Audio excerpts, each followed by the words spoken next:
지금까지 저희가 그 전국적으로 환경부에서 전국 자연환경조사라는 것을 합니다. 한 30년 이상 되었고요. 저도 참여를 해서 같이 하고 있는데 생각보다 그런 조사들은 많이 이루어지고 있는데 정작 내가 살고 있는 지역, 우리 지역에 대한 정보들은 생각보다 좀 적다라는 생각이 들어가지고 오늘 이 강연을 기획을 좀 이렇게 했고요. 예.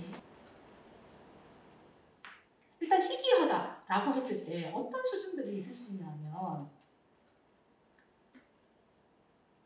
어떤 식물체가 있다. 어떤 주어진 식물체들이 주어진 공간 안에, 우리나라라고 하는 이 공간 안에 얼마나 많이 있느냐에 따라 다를 수 있어요. 그죠? 그래서 지금 보는 요거는 졸찬나무의 전국 분포도를 했는데 실제로는 뭐 비어있는 곳들도 조사를 안 해서 그렇지, 표시를 안 해서 그렇지 웬만큼 다 찾아보고 있을 거예요. 와, 이렇게 많이 있는 경우도 있는데 이렇게 많이 있는 것들이 이 노란색, 전체 파란색은 국가라고 생각을 하시면 되고요. 이 노란색은 대구 지역이라고 생각하시면 됩니다. 다른 데도 근학이 많다. 근데 대구에도 근학이 많다. 이런 경우들이 있을 수 있고요. 또 어떤 경우가 있냐면 전국적으로도 엄청 별로 없어요. 잘 없어. 근데 대구에서도 별로 없어요. 이런 경우도 있고요. 그 다음에 다른 지역들에서는 그래도 좀 많은데 대구에서 없는 경우도 있잖아요. 지역을 보면. 예, 그런 경우도 있을 수 있고 또 하나는 다른 데는 별로 없는데 대구에만 많을 수도 있어요. 이런 경우들 다양하게 있습니다. 그래서 이거를 각각 이름을 좀 붙여본다고 하면 딴 데도 많고 대구에도 많은 거는 그냥 국가광역형이라고 얘기할 수 있을 것 같고요. 그리고 국가에서도 희귀하고 대구 지역에도 희귀한 국가 희귀형. 그리고 딴 데는 좀 많은 편인데 대구에 별로 없는 경우.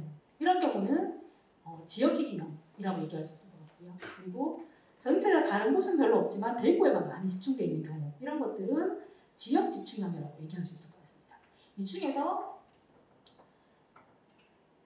국가광역형을 제외한 나머지 것들은 실제로는 우리는 희귀하다라고 얘기를 할 수 있어요.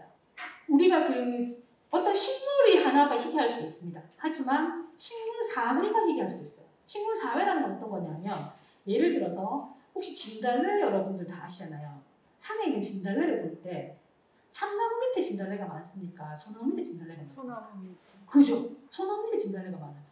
소나무하고 진달래하고 얘들이 하나의 어떤 식물 사회를 이루고 사는 겁니다.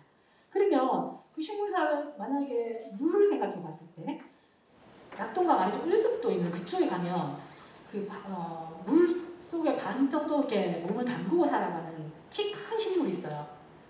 갈대라는 식물이 있습니다. 갈대가 많이 있는데 이 갈대를 강원도 저 위에 꼴짝에 올라가면 잘 못 봅니다. 거기는 달뿌리풀이라고 하는 다른 식물들이 살고 있거든요.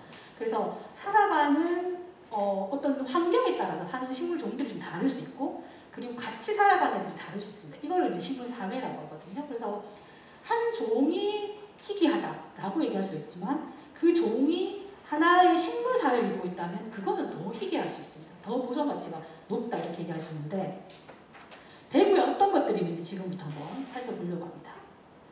혹시 요거는 뭔지 아실까요? 잘 보이시나요? 자라는 곳을 가까이서 보면 이렇게 됐고요. 멀리서 보여드리는지도 아실 수 있습니다. 보신 적 없으십니까? 예, 맞습니다. 정확하십니다. 도동의 측백나무 군락입니다. 그죠? 이것을 그냥 측백나무 하나로 볼 수도 있는데 조사를 해보니까 측백나무랑 어울려서 살아가는 식물들이 따로 또 있는 거예요. 그리고 여기에는 다른 종들이 딴 데서 볼 수 있는 데도 있긴 하지만 딴 데서 잘 안 보이는 애들이 여기 살기도 합니다. 그래서 그걸 조사를 해서 이제 이름을 붙였는데 이거를 측백나무, 돌담, 고사리, 궁지 이렇게 붙였습니다. 측백나무의 전국 분포도를 보면 생각보다 많아요. 혹시 측백나무 다른 데서 도동 말고 딴 데서 보신 적 없으세요? 저는 학교 다닐 때 측백나무 있었거든요. 저희 학교에. 학교에 심으신 경우도 많고요. 그 다음에 정원이라든가 주변에 요즘 무덤에도 측백나무 많이 심고 있습니다. 그래서 이거를 조사를 하신 분들이 얘가 원래부터 여기 사는 애인지 누가 심은 건지를 구별하지 않고 조사를 하는 바람에 요거는 그 산림청에 올라와 있는 자료인데 이걸 보더라도 그냥 다 올려져 있습니다. 이 중에서 측백나무는 전 세계에서 좀 희귀한 종이라고 보시면 돼요. 거의 잘 없고요. 동남아를 중심으로 있다 이렇게 알려져 있는데 얘는 일속일종입니다. 그래서 그냥 가족이 얘 비슷한 형제지간이 아무도 없어요. 얘밖에 없는, 측백나무 하나밖에 없는데, 얘가 측백나무가 자생하는 곳들은 거의 대부분 우리나라에서 천년기념물로 지정해놨습니다. 그 천년기념물 1호가 바로 대구의 도동이 있죠. 그래서 도동에 있는 천년기념물 1호. 천년기념물에 대해서 잠깐 말씀드리면, 천년기념물이라고 하는 거는 자연적인 것들을 보존하고 중요하게 가치가 있다고 얘기를 하는 것을 천년기념물이라고 하는데, 거기에 붙어 있는 1호, 2호, 3호, 4호는 아무런 의미가 없습니다. 그냥 숫자예요. 그래서 1호가 제일 중요하고 30호는 덜 중요하고 이런 게 아닙니다. 다 똑같이 중요한데 그냥 숫자를 그냥 먼저 붙였을 뿐입니다. 네. 그래서 우리가 그 천연기념물 1호가 있는 것은 엄청 뿌듯하고 자랑스럽긴 하지만, 그렇다고 다른 것들에 비해서 도동측백나무가 제일 중요해라는 건 아니라는 걸 일단 먼저 말씀을 좀 드리고, 네, 여기가 대구입니다. 그래서 대구를 포함해서 전국적으로 측백나무 자생지가 있는 곳은 4군데밖에 없어요. 엄청 희귀합니다. 얘는. 그 중에 하나가 대구에 있는 거예요. 이게 정말 자랑스러운 일인데, 대구에서도 조사를 해보면 아시다시피 여기밖에 없습니다. 네, 딱 팔공산 도동 거기밖에 없어요. 지금 그 최근에 낙동강 그 하시계 쪽에 어디죠? 화엄유원지 근처에 출연한다 이렇게 얘기를 하고 있는데, 근처에 측백나무가 심겨져 있습니다. 그래서 그런 씨앗들이 좀 떨어져 나와 자연적으로 동물에 의해서든 어떻게든 다른 쪽에 떨어져 나와서 자라는 나무들이 있을 수 있는데, 걔들은 이렇게 오래된 군락지가 아닙니다. 그죠? 측백나무, 그 도동 측백나무는 이미 조선시대 서고정이 이렇게 그죠? 북벽 항림으로 이렇게 기록을 할 만큼 엄청 오래된 자생지입니다. 말들이 조금 어려워서 이거는 그냥 한 귀로 듣고 흘리셔도 됩니다. 아까 말씀드린 해저감의 북쪽과 서쪽, 북서를 방향을 보고 주로 자라고 있는데, 하시계 경사면에 있습니다. 하시계라는 건 무슨 뜻이냐면, 강한 자거든요. 물이 막 지나가면서 깎아가지고 급하게 절벽을 만든 거. 이런 것들을 하시계라고 얘기합니다. 실제로 이런 하시계를 볼 수 있는 곳이 그렇게 많지 않습니다. 낙동강, 금호강 주변에 좀 많고요. 이쪽 땅들이 좀 오래된 땅들이 많이 있습니다. 그래서 이런 애들이 있는데, 거기에 살고 있는 상록, 1년 내내 푸른 잎을 달고 있고, 침엽이라는 거는 잎이 침처럼 생긴 그런 나무인데, 교목이라는 거는 키가 큰 나무라는 뜻입니다. 그래서 키 큰 그런 나무들이 사는 식생형이다 이렇게 얘기를 할 수 있고요. 거기에 살아가는 식물들 나올 수 있는 곳들이 있습니다. 이 분포를 보면 아까 보셨던 것처럼 국가에서도 희귀하고 대구 지역에서도 희귀한 국가희귀형으로 보실 수 있어요. 식생을 이제 그 식물 군락이라고 말씀드렸는데, 이러한 식물 군락이 식물 사회들이 발달해 있는 것을 또 다른 이름으로 식생이라고 부릅니다. 그래서 이제 조금 전공자들이나 아니면 국가에서 얘기할 때는 항상 식물 군락이라는 표현을 쓰지 않고 그냥 식생 이렇게 표현을 하거든요. 그래서 이러한 것을 보존하는 등급을 이렇게 매겨보니까 바로 측백나무 군락이, 측백나무 돌담나무 고사리 군집이 1등급인 거예요. 그 등급이 제일 높았습니다. 실제로는 그래서 대구 지역에 있는 식물 사회들 중에서 가장 보존 가치가 높은 데가 어디냐 하면 바로 이 측백나무, 그 돌담고사리 군집, 도동이 있는 그곳입니다. 그래서 얘들은 국가색생 자원을 보더라도 절대적으로 감시를 해야 되는 곳이에요. 여기 뭘 딴 걸 하면 안 됩니다. 이런 곳이고, 적색 목록이라고 식물종 같은 경우나 동물종 같은 경우에도 적색 목록이라는 것이 있거든요. 전 세계적으로 레드리스트라 그래서 얘들은 이제 멸종 위기의 위험이 있다라고 하는 애들은 적색 목록으로 등재를 해놓습니다. 그래서 레드리스트라는 걸 아주 검색을 한번 해보시면 전 세계적으로 목록들이 쫙 있는데, 우리나라에서도 적색 목록들이 식물종의 적색 목록은 있어요. 근데 아직 식물 사회 적색 목록은 기재된 바가 없습니다. 그래서 제가 앞에서 측백나무의 전국 분포도를 했지, 측백나무 돌담고사리 군집에 전국 분포도를 하지 않았잖아요. 그 이유는 식생에 대한 분포도는 아직 기재된 바가 없습니다. 우리나라에서. 그래서 찾을 수가 없어가지고 그냥 종만 일단 넣어놓은 상태입니다. 얘들은 보면 여기 이제 물이 있고요. 그리고 측백나무 이렇게 자라고 있습니다. 그죠?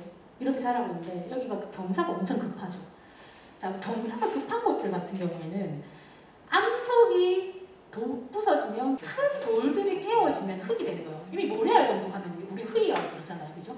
흙이 되는데 여기를 한번 보십시오. 얘들은 엄청 경사가 급해요. 그러면은 흙이 쌓일 수 있는 공간이 별로 없습니다. 흙이 다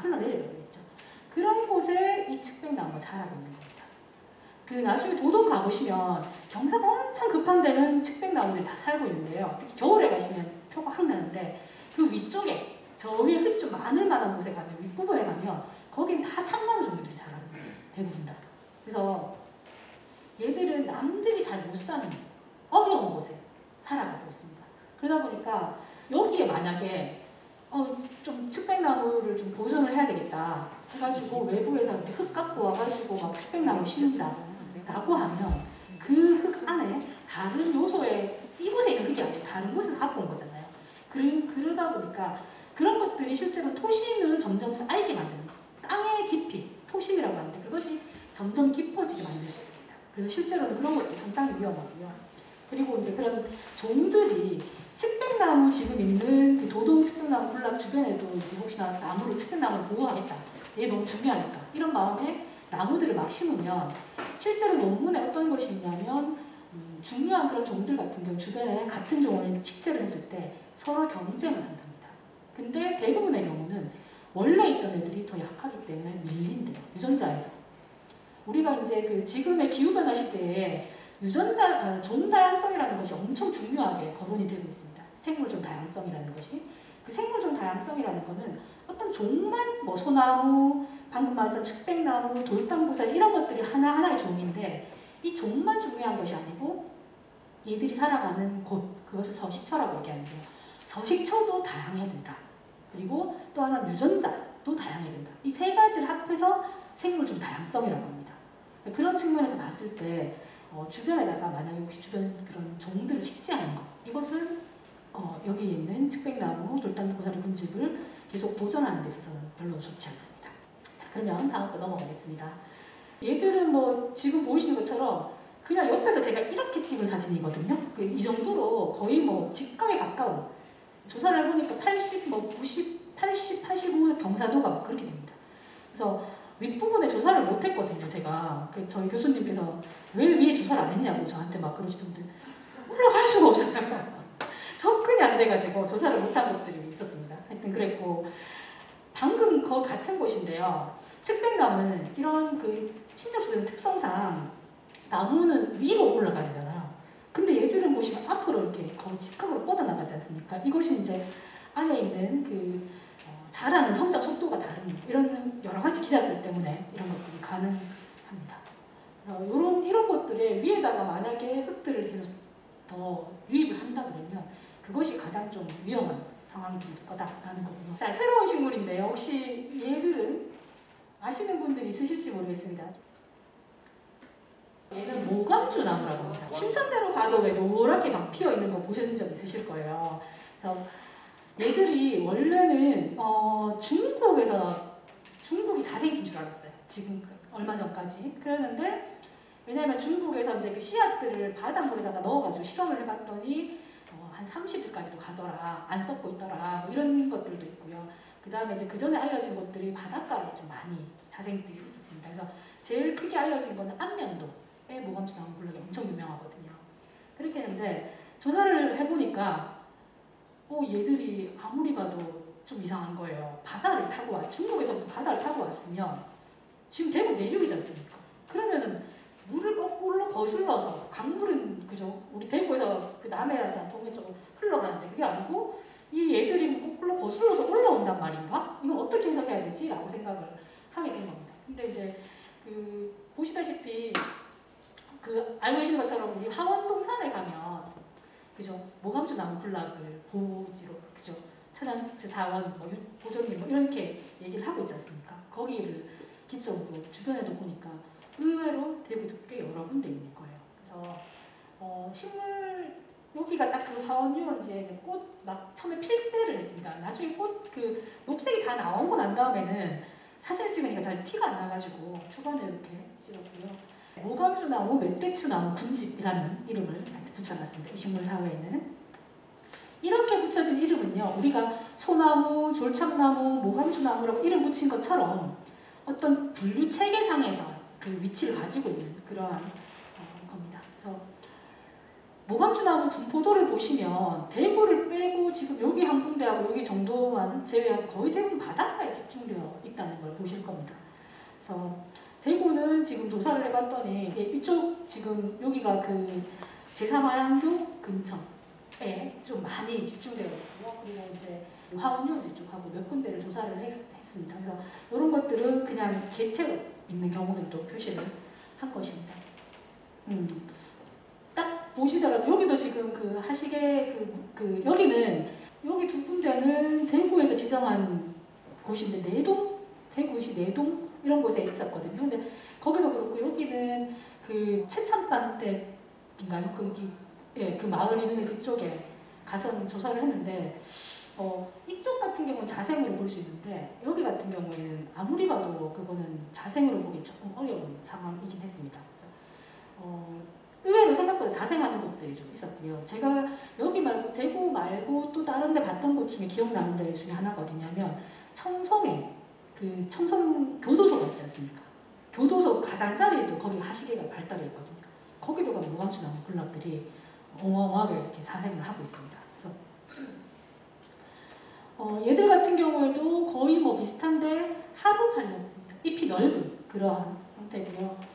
예, 그 다음에 이제 주로 낙동강, 금호강 주변에, 왜냐면 애들은 하시개에 애들도 자라기 때문에 산 막 근데 이런 데 자라는 것이 아닙니다. 그렇죠?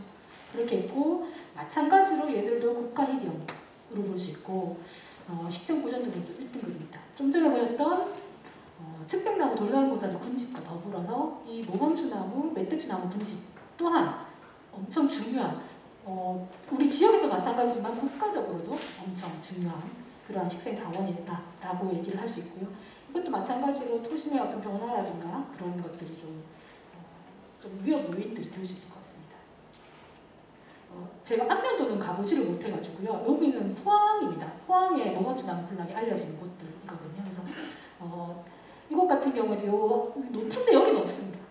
이 아래쪽에 여기 가장자리 테두리 쪽에만 모감추나무들이 자생을 하고 있는데 아무리 봐도 저희는 가상과 보니까 이거는 사람의 영향이 좀 있을 수 있는 그런 곳이다 라는 생각들이 들어서 이렇게 된 곳하고 이걸 왜 갖고 왔냐면 이거랑 다음 사진 한번 보십시오. 이게 아까 말씀드렸던 제3하양교 쪽에 있는 곳입니다. 그냥 상식적으로 생각해도 여기에 누가 심을 수가 없습니다. 심지도 못하고요. 높이가 어마어마하게 높습니다. 그래서 저걸 최대한 땡겨 찍어가지고 화질도 별로 안 좋아요. 이런 곳들에 이렇게 된 급경사면에 자연적으로 자라는 나무 중에 하나라고 생각하시면 되고 거기에 독특한 어떤 식물사회가 형성되어 있다 이렇게 보시면 되고요. 여기는 이 모감추나무가 사는 곳들은 막상 가보면요. 돌들이 아까 이렇게 퇴자가 눌려져 있다 했잖아요. 이게 판들이 한 10cm에서 한 20cm 정도 되는 판들이 그냥 막 떨어져 나옵니다. 가보면 흙이 오래되고 그 풍화를 막 겪고 나보면 떨어져 나오다 보니까 다른 그런 좀 애들은 뿌리를 막 깊이 박거나 이런 종들은 사실은 살기 어려웠습니다. 그래서 그렇게 같이 또 군락을 이루어 살아가고요. 이런 형태로 자생하고 있습니다. 그런데 지금 색깔이 약간 노리끼리한 보이실지 모르겠습니다. 이렇게 쭉 이어지는 곳들이 있는데 금호강변이죠. 근데 밑에도 보시면 식재를 이렇게 막 해놓고요. 그래서 이런 것들은 우리가 조금 더 관심을 가지고 좀 더 알면 이런 종들을 막 식재해서 다른 것들을 계속 여기다가 좀 외지종이라고 표현하거든요. 저희는 학술적으로 원래 그 땅에 있는 자기 땅에 있는 것이 아니고 그건 내지종이라고 표현합니다. 그 땅 내에 있던 종이 아니고 땅 바깥에 있던 종들이 들어오는 그런 외지종들이 실제로는 이곳에 좀 위협이 될 수 있다. 그리고 이런 종들이 만약에 번성을 하게 되면 당연히 이런 데 살던 애들은요. 얘들도 원래는 정말 환경 좋은 데 사는 걸 좋아합니다. 사람도 마찬가지잖아요. 그죠? 뒤에 산 좋고 물 좋고 공기 좋고 근데 거기에 교육 환경도 좋아 문화적 환경도 좋아 이런 데 다 살고 싶어 하는데 그럴 만한 여건이 얼마나 경쟁이 치열해집니까? 그죠? 땅값도 엄청 비싸고 그러다 보니까 나한테 맞는 환경으로 좀 떨어져 나와서 살거나 그 중에 어느 한 가지를 포기하게 되거나 이렇게 되잖아요. 식물들도 마찬가지입니다. 얘들도 자기들 나름대로 아주 오랜 시간 진화의 결과를 해서 여기 적응해서 살아가거든요. 근데 좀 전에 말씀드렸던 그 측백나무, 향나무들처럼 얘들도 바깥에 심으면 너무 잘 자라는 거예요. 그래서 이런 하시계에 살던 애들은 우리가 가로수나 이렇게 조경수를 많이 이용합니다. 그냥 잘 사니까. 그런데 문제는 바깥에 얘들이 살고 데가 아니고 바깥에 외지 심어놓으면 잘 살지만 다른 데 잘 사는 애들이 여기다가 같이 들어오게 되면, 같이 살게 되면 만약에 이쪽에 심어놓는다, 주변에 이런 데다 심는다 하면 경쟁에서 밀려납니다. 다른 애들이 다 올라가 버리겠죠. 특히나 얘들 같은 경우에도 선구종이라고 해서, 우리 선구자 있잖아요. 사람들을 선구자라고 하는 것처럼 얘들도 선구종이 있습니다.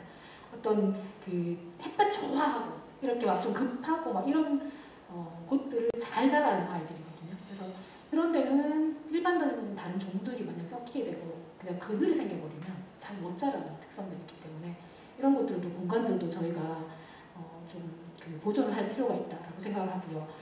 여기 조사할 때 그 사진도 좀 그렇고 어떻게 해야 되지 막 잘 안 보여서 걱정을 엄청 했는데요. 최근에 그 저기 동구 이시아폴리스 옆에 강 쪽으로 길이 하나 쫙 났거든요. 글로 지나가면 이렇게 너무 잘 보입니다. 자, 새로운 종이 나타났는데 아마 이 종은 식물을 좀 잘 아시는 분들은 아실 거고 잘 보시기가 어려웠던, 인식을 못 하셨던 종일 건데 혹시 이렇게 생긴 거 보신 적 있어요? 지금 꽃 펴 있습니다. 지금까지 볼 수 있습니다. 네. 잎이, 얘는 특징이 이렇게 잎이 5장 정도 이렇게 갈라져 있거든요. 근데 열매가 맺히면 이렇게 동글동글하게 맺힙니다. 요거는 그 좀 전에 잎이 희한하게요. 얘는 그 꽃을 향기를 맡으면 향이 별로 없어요. 근데 잎을 손바닥으로 비벼서 향을 맡으면 향이 너무 좋습니다. 저는 엄청 좋아하는 향을 가지고 있는데, 희한하게 꽃은 별로 향기가 없다고 했잖아요. 이 열매도 비벼서 향을 맡으면 향이 많이 납니다. 얘랑 엄청 닮은 애가 바닷가 사는 애가 있는데, 그 바닷가 사는 애도 딱 이렇게 생긴 열매가 달렸거든요. 그래서 요거를 따가지고 향랑을 만들어요. 향주머니를 만들어가지고 있을 만큼 그렇게 향이 좋다고 하는데, 이 식물의 이름은 존목형이라고 합니다. 네, 존목형. 그런데 얘가 살고 있는 데들을 나중에 뒤에다 한번 보여드릴 텐데, 거기 식물사회의 이름은 저는 존목형 부추군집으로 이름을 붙였습니다. 우리가 알고 있는 부추, 그 부추 맞습니다.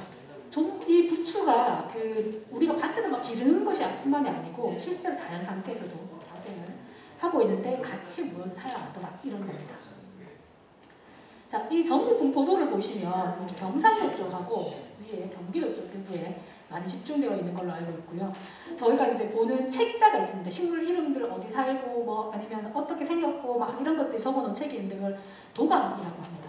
그 도감에 보면 종목형에 대한 글에 어떻게 적혀 있냐면, 그때는 대구라는 표현을 안 썼던 것 같은데 어쨌건 동촌 근처에 많이 살고 있다 라고 되어 있어요. 실제로 도감에 이렇게 적혀 있을 만큼 이 대구 주변에도 엄청 많이 살고 있고요. 그 다음에 여기는 안 나와 있지만 그 저쪽에 어디냐, 삼강주막이라고, 네, 낙동강 저기 내려오는 데 있잖아요. 거기도 그냥 하시계 쪽에 거기도 살고 있고, 영천 쪽에도 있고, 그러니까 금호강을 중심으로 한, 실제로는 금호강을 중심으로 해서 낙동강 쪽에는 종목형을 못 봤어요. 근데 금호강 쪽을 중심으로 이 얘들이 많이 출연을 합니다. 좀 전에 보셨던 대구에서는 그래서 어떻게 자라냐면 딱 이렇게 금호강 쪽 개체 수준으로 좀 나타나긴 해요. 낙동강 쪽에도. 근데 어떤 이런 식물 사회를 형성해서 정말 여기 자연 상태에서 자기들끼리 자생해서 살고 있구나 라는 거를 좀 보여주는 것들은 대부분 금호강면에 이렇게 몰려 있었습니다. 이 목형이라는 식물은 원래 이제 그 중국이 원산인 식물인데요. 저거는 이제 잎이 그냥 이렇게 둥그렇게 하나로 되어 있거든요. 근데 지금 요거는 좀자가 붙은 거는 일반적으로 생물의 앞에 좀자가 붙은 건 작다라는 뜻이 좀 있습니다. 그래서 그렇게 보시면 되고, 잎이 이렇게 갈라져 있어요. 좀 전에 아까 보셨던 것처럼.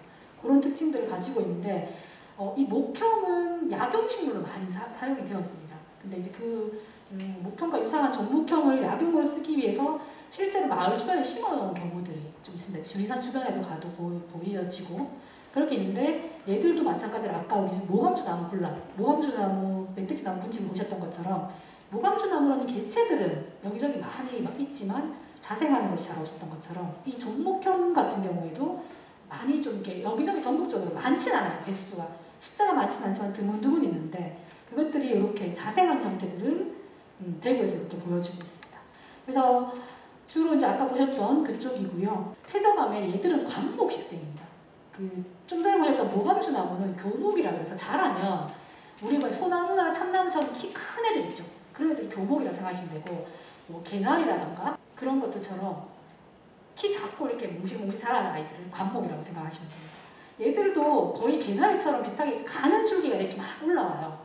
근데 가끔 보면 그 워낙 잘 훼손이 돼서 없어서 그런데 모감주나무 군락이랑 신기한 거는 위치가 좀 다릅니다. 비슷한 자리에 자라는데 아까 보셨던 모감주나무가 밑에 왜 이렇게 하시게 이렇게 있고 위에 부분을 막 자라고 있잖아요. 그 아래쪽에 뭐가 이렇게 종목형 부추근집이 자라는 경우들이 있습니다. 그 경향성이 그렇다는 거 자연에서는요. 자로잡듯이 딱 잘리는 경우가 잘 없습니다. 그래서 모감주나무 군락 안에 들어가니까 거기 종목형이 자라고 있었어요.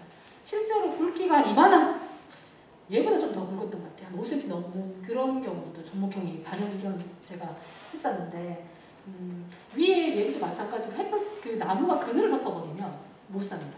그래서 모감주 나무군락에서 아주 드물게 나타났었고요.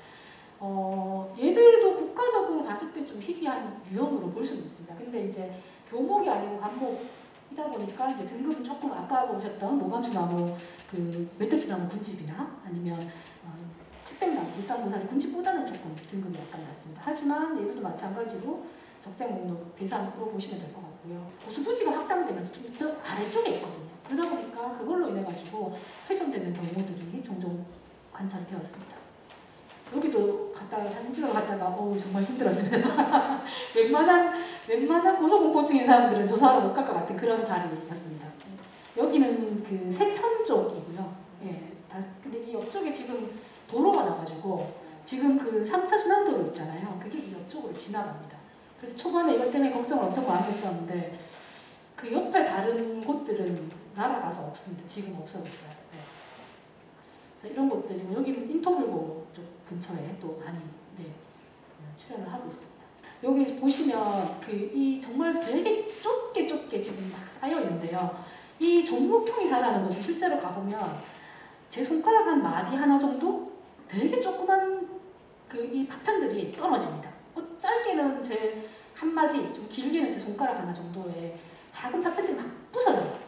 실제로. 그러다 보니까 조금만 큰 애들이 들어가면, 좀 자라면, 교목들이 자라면 그 나무들이 밑에가 돌이 더 깨지니까 넘어져 버리겠죠.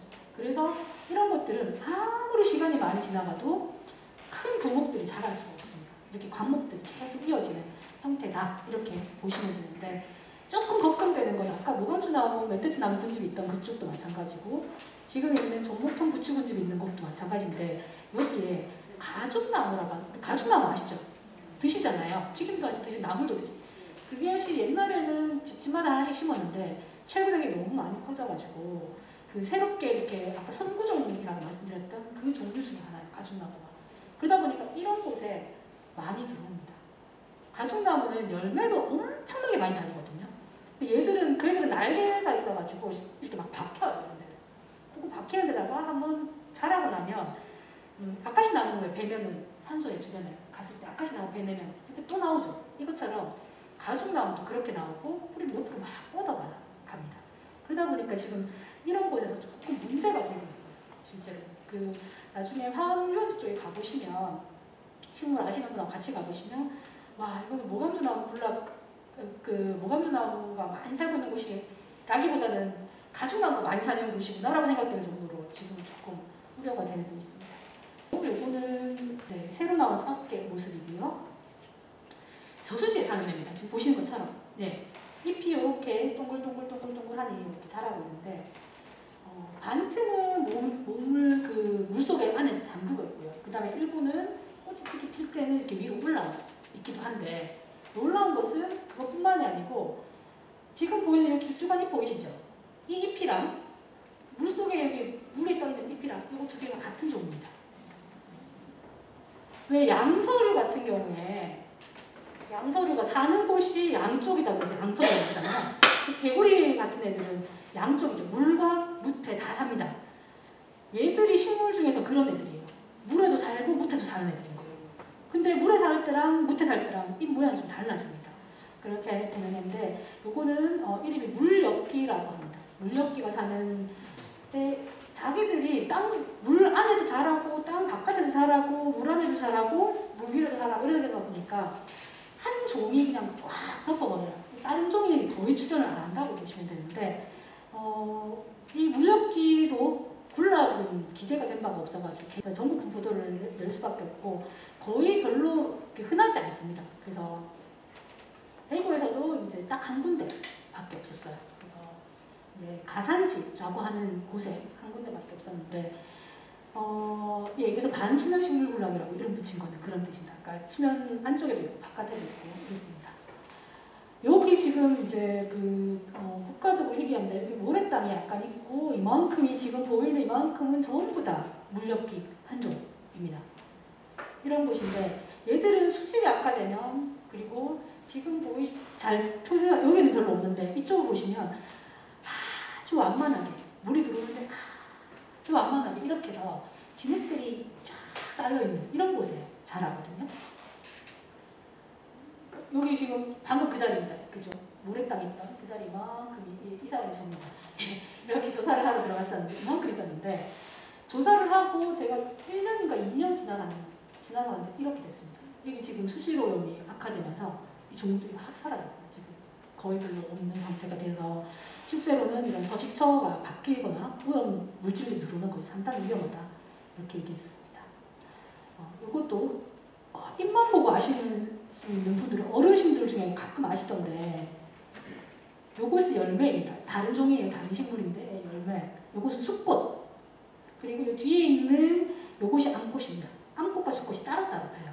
그래서 이제 요것이 암꽃, 나중에 열매가 됩니다. 얘는 오리나무였습니다. 오리나무는 계곡 같은 데 가보시면 한 번씩 만나실 거예요. 아마 산에 가보시면. 그렇긴 한데 제가 식물 이름을 이제 오리나무 흰갈기군락이라고 붙였는데 보이시는 것처럼 전국적으로 그렇게 막 귀하진 않습니다. 희귀하진 않은데 의외로 좀 많이 있는데요. 대구에서는 딱 한 군데서 봤습니다. 좀 전에 제가 기후 말씀드렸잖아요. 대구 엄청 건조한 곳이에요. 물도 쭉쭉 잘 빠져나가는 이런 곳인데 여기에 오리나무 어떤 그런 식물 사회가 형성되는 그냥 오리나무 하나가 한 그루에 다 있는 게 아니고 그 식물 사회가 계속 유지되고 있는 그런 곳이 있었다라고 생각을 하시면 됩니다. 이렇게 아래쪽에 물도 있고요. 그때 이제 제가 도대체 여기에 이렇게 물이 있고 나무들이 이렇게 막 오리나무 군락들이 형성된 이유를 몰라가지고 지지를 하시는 분을 저희 다른 교수님 모셔와가지고 같이 가봤더니 어떠한 이유였는지 모르겠지만 이 아래쪽에 땅속에 큰 돌이 하나 있어가지고 물이 내려오는 것을 막고 있다는 거예요. 그러다 보니까 거기에 물이 내려오면서 쌓여가지고 축축한 땅속이 그냥 축축한 상태로 계속 이어지고 있는 그런 상태였죠. 그래서 실제로는 얘들은 지역 희귀형에 속합니다. 전국적으로는 그렇게 귀하진 않은데 대구에서는 좀 희귀한 식물사회다 이렇게 생각을 하시면 되고요. 지금 쭉쭉 올라온 애들이 오리나무인데요. 아직까지 좀 그렇게 나이가 많지 않습니다. 좀 어린 애도 있고요. 그리고 이렇게 갈래가 한 두세 갈래 정도에서 보이는데 이 오리나무는 좀 독특한 특성이 있습니다. 어떤 거냐면 얘들은 질척질척한 데 산단 말입니다. 그죠? 오리가 잘 있을 만한 곳에 살고 있고 실제로는 그 하회마을에 그 화이탈의 원래 원료 원재료가 되는 나무가 바로 오리나무였습니다. 근데 오리나무가 살만한 것들이 농사를 짓고 막 다 개발을 하면서 땅속에 씨앗조차 별로 안 남아있는 거예요. 너무 오랜 시간 동안 농사를 짓고 막 이렇게 되면서. 그래서 지금은 그런 살고 있지 않고 이렇게 산지 같은 데 높은 데 이렇게 물이 모여있는 이런 곳들만 좀 남아있는 형국이긴 합니다. 이렇게 되는데 제가 이제 조사를 하다가 혹시 영천의 화산이라고 아십니까? 화산 거기 가면은 유격장이 있지 않습니까? 그 삼사관학교에 그 분들이 유격 훈련을 하러 가는 곳이 그 화산 안에 있거든요. 화산 유격장이 있습니다. 그 안에 조사를 갔는데 하여튼 거기서 오리나무 군락을 발견을 한 적이 있거든요. 그 사진을 잠깐 보시면 같이 조사 갔던 친구입니다. 이 나무 이만큼 올라오네. 그리고 여기서 여기까지 올라오는 게 전부 다 한 그루예요. 그래서 오리나무는 특징이 뭐 이만큼 굵어도 혼자 이렇게 쫙 올라왔다. 그러면 걔는 아직 애기입니다. 아직 어린 애들인 거예요. 얘들은 땅이 질척질척하다 보니까 뿌리가 내려서 좀 크면 잘 쓰러질까 쓰러지지 않으려고 옆에 또 새로 막 계속 내는 거예요.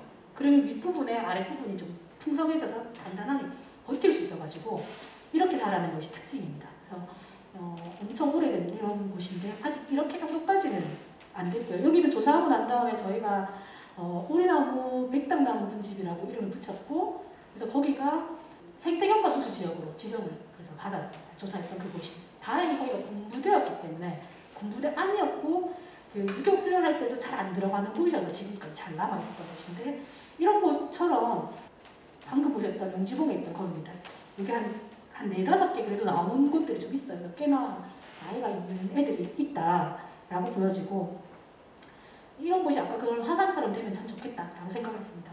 여기는 갔더니 그 멧돼지가 그 지능 목욕을 하는 곳이더라고요. 그래서 흔적들이 막 남아있는 실제로 보셨고 이런 것들이 야생생물한테도 엄청 중요한 터전이 된다. 그래서 이 식물사회 하나가 있는 것이 이 오리나무가 있다 정도의 수준이 아니고 그 다른 나머지 다른 생물들도 부양하고 있다. 이렇게 생각을 해주시면 될 것 같습니다. 새로운 종인데 요거는 가끔 아시는 분도 계실 것 같아요. 엄청 조그만 것 같죠? 네, 엄청 조그만합니다. 꽃은 이렇게 생겼습니다. 꽃만 보면 누구랑 닮았습니까? 제비꽃이요? 이렇게 보면 사실은 콩하고 엄청 닮았습니다. 이게 콩과거든요. 네, 콩이랑 같은 가족입니다. 지금 보이는 이 보라색 보이시죠? 예, 이것이 다 지금 같은 종인데 얘가 이름이 애기자운입니다. 예, 애기자운이라고 하는데 여기 그리는 접니다. 요 뒤에 김은 저희 교수님이시고 논문에 저희가 발표를 했는데 이 식물사회 이름을 잔디 애기자운이라고 붙였습니다. 그래서 잔디가 있는 곳에 주로 출현을 하는데요. 자, 전국 분포도를 한번 보십시오. 아주 독특하죠. 다른 데 별로 없습니다. 여기가 이쪽에 하나가 있어가지고 요거 지금 있는 게 1958년인가 9년도에 채집된 거고요.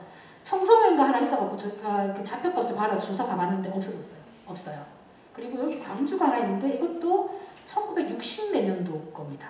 그래서 실제로는 지금 없다고 보시는 것이 더 적절하다고 저는 판단이 되고요. 경주는 제가 확인을 못했는데 경주는 보니까 2005년도의 거니까 그나마 좀 최근 거긴 한데 지금도 있는지는 한번 확인해봐야 됩니다. 실제로 보시면 이건 뭐 소복해 보이시죠? 얘들은요 전국적으로 이 남한에서 우리나라에서 이 애기자원이 사는 곳은 대구밖에 없다라고 해도 과언이 아닐 정도입니다.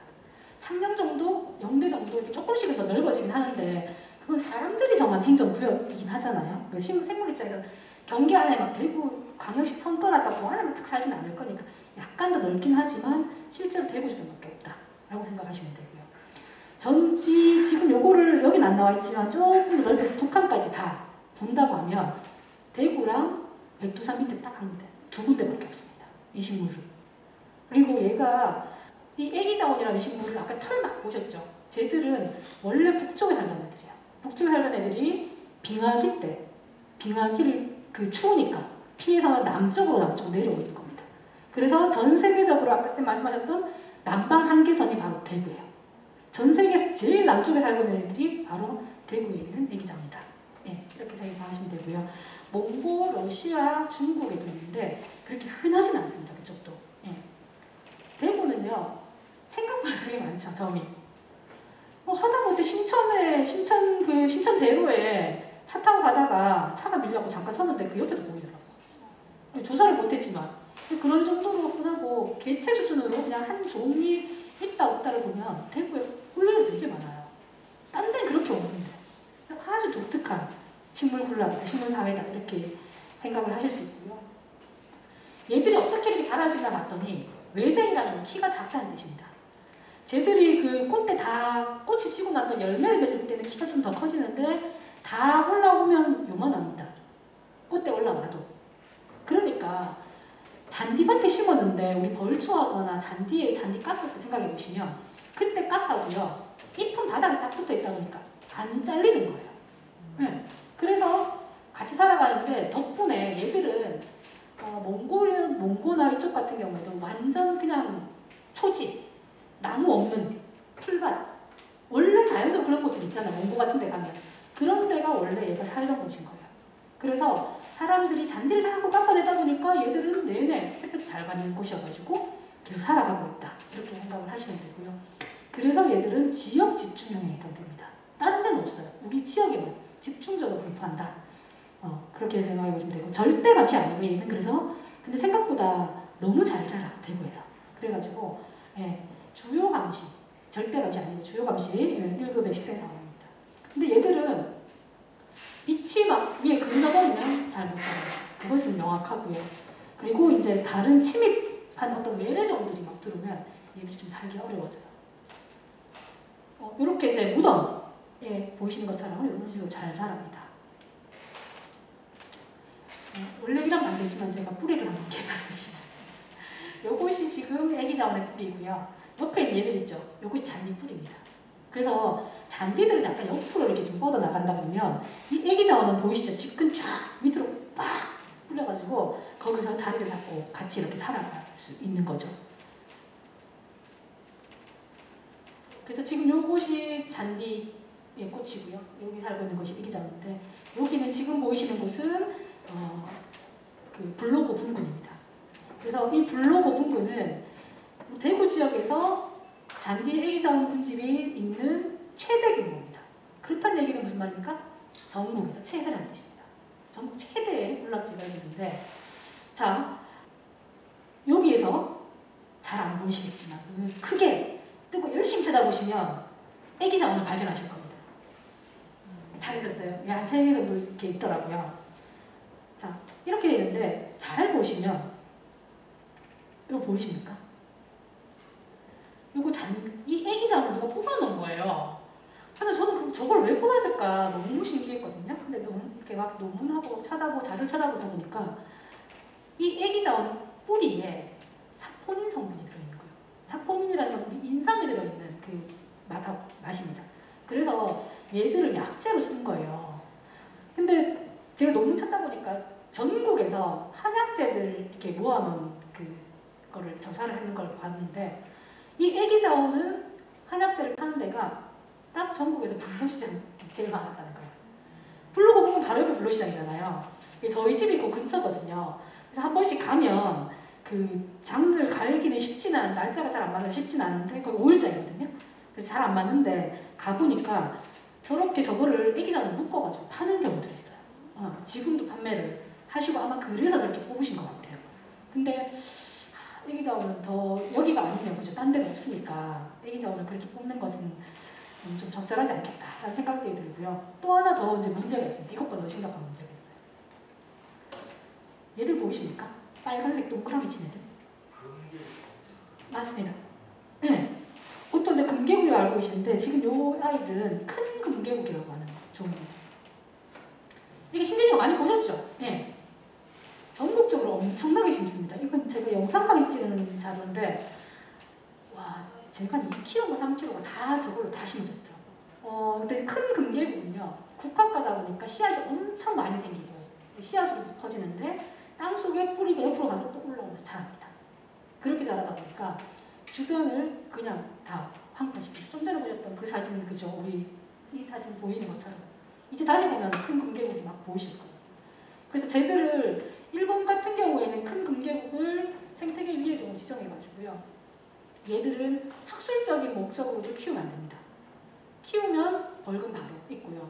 큰 금계국을 발견하게 되면 그것을 어떻게 제거하는지에 대한 매뉴얼까지 다 적어가지고 그냥 하면 밑에 뿌리도 다 남아있고 하니까 그 매뉴얼들이 다 있습니다. 그 매뉴얼을 찾고 싶었는데 입수를 못해가지고 제가 매뉴얼을 못 받았습니다. 하여튼 이런 정도로 좀 심각한데 얘들이 자꾸 번성하게 되면 아까 그런 이런 애기자원 같은 애들은 사실 설 자리를 점점 잃어버리죠. 이거를 2017년도에 논문 쓰고 난 다음에 하여튼 어떻게 기자분께서 이제 이거에 대한 논문을 보시고 연락이 오셨어요. 그래서 큰 금계국 문제라던데 그걸 한번 다루자 해가지고 그때 언론은 뉴스에서 한번 대부분 방송에서 나가고 이것이 또 알려져가지고 전국적으로 제주도랑 다른 지역에도 큰 금계국만 문제가 막 하고 한참 막 알려졌습니다. 쫙 퍼졌더니만 동구청에서 그 다음에 가니까 큰 금계국 싹 다 됐죠. 원래 그 전까지는 대구 불로고분군 해서 사진에 딱 인터넷 치면 사진에 노란색 깔리고 그 사이에 사람들 막 걸어가고 이런 사진 엄청 많았는데 지금은 그 사진이 막 많이 줄었습니다. 그래서 실제로는 저는 이 애기자원 너무 좋아하거든요. 대구밖에 없대잖아. 그죠? 예. 요거는 고란초라고 하는 식물인데 양치식물이거든요. 고사리 종류 중 하나입니다. 그래서 얘들은 특징이 여기 뒤에 포자낭이라고 해서 양치식물들은 꽃이 안 피잖아요. 그래서 포자가 달리는데 이 포자들이 주머니처럼 이렇게 모아져 있습니다. 그 모양들이 가지고 얘가 뭔지 알아내기도 하는데 뒷면을 뒤집어 보면 이렇게 동글동글동글하게 달려있는 것이 특징 아이들입니다. 요것이 이끼입니다. 이끼보다 이만큼 크니까 얼마나 조그맣겠습니까? 그죠? 제가 이름을 얘들은 고란초 계곡고사리 군락이라고 이름을 붙였는데 우리나라에서 그 고란초 전국 보도를 보시면 그렇게 많지 않습니다. 이렇게 보면 되게 많은 것 같잖아요. 근데 생각해 보십시오. 우리나라 전국에서 이 몇 군데 있는지 셀 수 있다는 정도면 사실은 별로 없는 겁니다. 예. 이렇게 돼 있고 대구에서도 보면 팔공산 꼭대기 쪽을 중심으로 수택골이랑 저기 그 어디 노적봉 막 이런 쪽 중심으로 출현을 하고 있습니다. 그래서 이런 양치 식물들은요, 그 이끼가 모든 생물들은 다 물에서 왔습니다. 우리 지구상에 있는 모든 생물들은 다 물에서 왔거든요. 물에서 있다가 점점 이제 그 육지로 나왔는데 육지로 나올 때 가장 큰 문제는 뭐냐면 물속에 있으면 항상 물이 있잖아요. 식물체가 이용할 수 있는 물이 있는데 육지로 나오면 물이 없는 것이 가장 힘듭니다. 그래서 근데 그 초창기에 아주 초기에 올라왔던 식물 중에 하나가 뭐냐면 바로 이끼예요. 그래서 이끼들은 항상 물이 있는 곳에 살아갑니다. 그 비슷한 일부 이제 이런 양치 식물들도 포자가 퍼져서 수정을 하려고 하면 물을 먹이려 합니다. 그래서 얘들도 꼭 물을 가까이에 있습니다. 이곳은 그래서 항상 축축한 그런 물이 있는 그러한 곳들이었고요. 이곳이 얘들이 살고 있는 곳들이 등산로가 자꾸 확장이 되면서 등산로 옆에 있는 경우도 꽤 많이 있었거든요. 그러면서 점점 이런 지형들이 변화해서 자꾸 사라지고 있다고 제가 논문에 써서 여기까지 딱 적었어요. 근데 최근에도 제가 확인해 보니까 제가 조사하러 갔던 곳들 중에서 없어진 곳들이 많았습니다. 그 이유가 뭐냐면 지금 기후변화 때문에 너무 가는 거예요. 그래서 얘들은 물이 계속 있어야지만 살 수 있는데 건조해져 버리니까 살지를 못하는 거죠.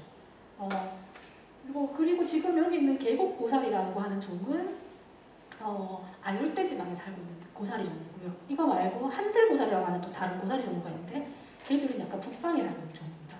얘들이 살고 있다가 그 북방에 살고 있는 애들도 마찬가지고 얘들이 만나는 거예요. 그 중간쯤에서 만났는데 점점 기후가 더워지고 그죠? 살기 힘들어지면 그런 종들을 만나기가 점점 어려워지는. 그래서 한편으로는 이런 우리 기후변화의 어떤 기준이 될 수 있는 그 식물 군락, 대구에서의 어떤 그런 식물 군락이 뭐냐라고 하면 저는 고란초 계곡고사리 군락이 아닌가라고 생각을 합니다.